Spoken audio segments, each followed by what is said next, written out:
Assalamualaikum warahmatullahi wabarakatuh kepada Bapak Ibu panitia, reviewer serta peserta dari Simpatik 2024. Izinkan saya untuk memperkenalkan diri. Nama saya Afifah Nurrokseni Irsani. Di sini saya akan membawakan hasil analisis usaha di Sargo Sweet Love melalui survei kepuasan pelanggan. Saya berasal dari program studi D3 Manajemen Pemasaran dari jurusan Akuntansi Politeknik Negeri Jakarta.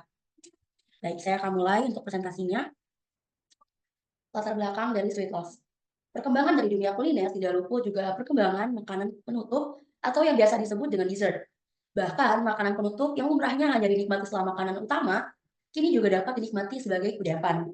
Penulis juga merupakan salah satu penggemar dari dessert, sehingga dessert ini menjadi salah satu pilihan utama bagi penulis untuk menjadi produk andalan yang penulis pasarkan.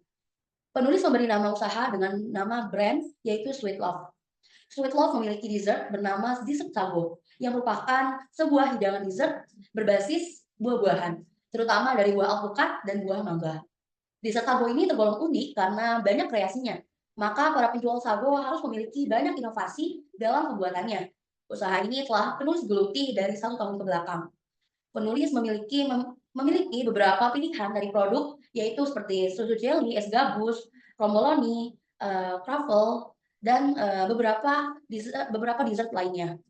Mango sago ini menjadikan pilihan untuk yang diteliti lebih lanjut, karena mango sago ini merupakan produk awal dari penulis yang dipasarkan. Tujuan penulis yaitu penelitian ini sebagai salah satu cara untuk penulis dapat menganalisis lebih lanjut dari produk sago mango ini. Hasil dari penelitian ini selain menjadi bahan evaluasi dari usaha dan produk yang telah dijalankan, dan juga menjadi bahan untuk pengembangan usaha lebih lanjut nantinya. Selanjutnya ada teori kepuasan pelanggan. Menurut Sosongko tahun 2021, kepuasan pelanggan adalah bagian yang berhubungan dengan penciptaan dari nilai pelanggan. Karena terciptanya kepuasan pelanggan berarti memberikan manfaat bagi perusahaan, yaitu diantaranya hubungan antara perusahaan dengan pelanggannya yang menjadi harmonis. Lalu memberikan dasar yang baik atau terciptanya kepuasan pelanggan, serta membentuk suatu rekomendasi dari mulut ke mulut yang menguntungkan bagi perusahaan. Selanjutnya ada teori kualitas pelayanan.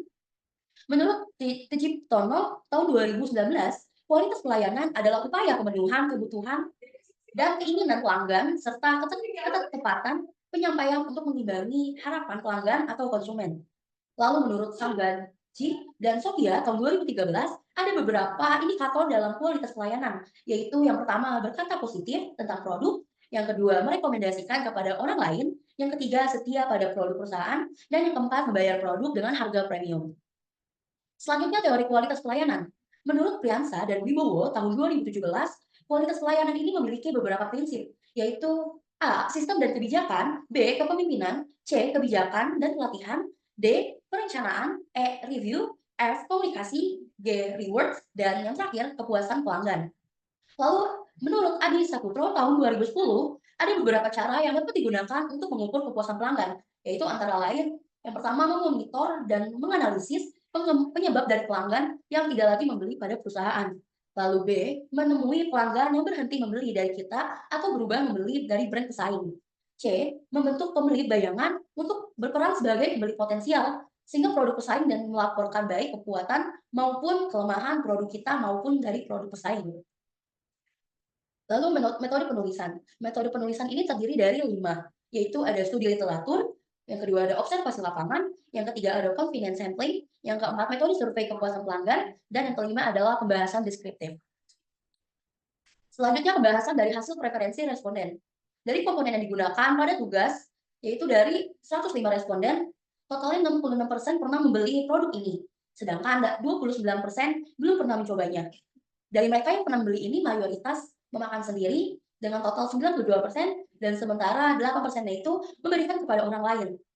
Lalu bagi orang yang belum pernah membeli, itu alasan utamanya adalah ketidaktahuan mengenai lokasi penjual dan kurangnya rasa penasaran. Lalu produk ini populer di kalangan usia sekitar 12 sampai 25 tahun, terutama di wilayah daerah Bogor dan Depok. Dengan sago mango ini sebagai varian yang paling banyak dibeli, sehingga rasa dan tekstur yang enak ini menjadi alasan utama dari pembelian ini. Baik, selanjutnya ada pembahasan tentang kepuasan pelanggan yang berada di tabel berikut. Dari komponen harapan, di tabel berikut yaitu ada harapan rasa, harapan porsi, harapan bentuk, harapan kehigienisan, harapan suhu penyajian, harga, dan penampilan penjual. Lalu berdasarkan dari definisi tersebut, dapat disimpulkan jika nilai selisih antara kinerja dan kepentingan bernilai positif, maka nilai komponen tersebut dinyatakan puas. Dan jika bernilai negatif, maka komponen tersebut dinyatakan tidak puas. Untuk komponen yang puas, yaitu ada harapan dari bentuk dan harapan dari penampilan penjual. Dan untuk komponen yang tidak puas, yaitu ada harapan rasa, harapan porsi, harapan kehigienisan, harapan suhu penyajian, dan harapan harga. Selanjutnya yaitu ada tabel dari faktor pembobot seperti berikut. Dan selanjutnya ada faktor dari skor kepuasan tertimbang sebagai berikut. Lalu untuk pembahasan dari beberapa komponen tersebut, yaitu termasuk dalam kategori yang tidak puas, yaitu adalah rasa, porsi, kehigienisan, suhu penyajian, dan harga. Untuk komponen rasa diduga karena rasa dessert sago Sweet Love ini tidak semanis dari produk dessert pada umumnya. Dessert dalam benak konsumen merupakan makanan yang memiliki rasa manis, dan ketika Mango Sago ini memiliki rasa yang kurang manis, maka menjadikan kurang sejalan dengan apa yang dibiasakan konsumen rasakan. Lalu ada komponen porsi dan kehigienisan, yaitu diduga karena bentuk kemasan yang terlihat kecil atau thin wall, yaitu bulat berukuran 300 mili. Untuk menanggapi hal ini akan dilakukannya perbaikan dalam hal kemasan. Komponen padat yaitu ada buah, agar, dan sagu mutiara. Yang akan dikemas terpisah dengan komponen cair, sehingga akan terlihat bersih dan higienis. Dan juga jenis ini juga akan dicari yang lebih menarik untuk serta anti tumpah, jadi sehingga diharapkan pelanggan akan jauh lebih puas dari segi kemasannya.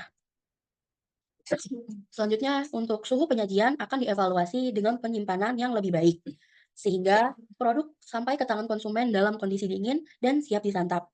Untuk komponen harga akan dilakukan peninjauan kembali, sehingga diharapkan harga yang diterapkan sesuai dengan target pasar yang sudah ditetapkan. Meskipun produk ini mendapatkan tanggapan positif terkait rasa, yang dari buah asli, tekstur enak, kebersihan, kemasan yang menarik, dan harga yang terjangkau. Lalu ada beberapa konsumen yang kurang tertarik membeli produk sendiri, kurang tertarik membelinya sendiri, karena warna sago ini kurang menarik. Dan secara keseluruhan, dessert sago dari Sweet Love mendapatkan respon yang baik dari pembeli. Namun perlu perbaikan pada aspek visual untuk menarik lebih banyak dari pelanggan. Selanjutnya ada kesimpulan, yaitu dalam analisis kepuasan pelanggan, dessert sago Sweet Love memperoleh indeks kepuasan yaitu 90%, yang menunjukkan tingkat kepuasan yang tinggi dari konsumen. Lalu ada rasa buah yang asli, tekstur yang enak, dan kebersihan produk mendapatkan pujian, sedangkan aspek seperti rasa, porsi, kehigienisan, dan suhu penyajian masih perlu perbaikan untuk memenuhi ekspektasi dari pelanggan. Kemasan yang menarik dan harga yang terjangkau juga diapresiasi oleh konsumen. Berikut daftar pustaka yang tertera. Selanjutnya ada lampiran dari Sweet Love, yaitu ada flyer, logo dan label, bon atau kwitansi, dan testimoni dari kegiatan penjualan. Baik, sekian dan terima kasih. Kurang lebihnya mohon maaf. Wassalamualaikum warahmatullahi wabarakatuh. Baik, selanjutnya ada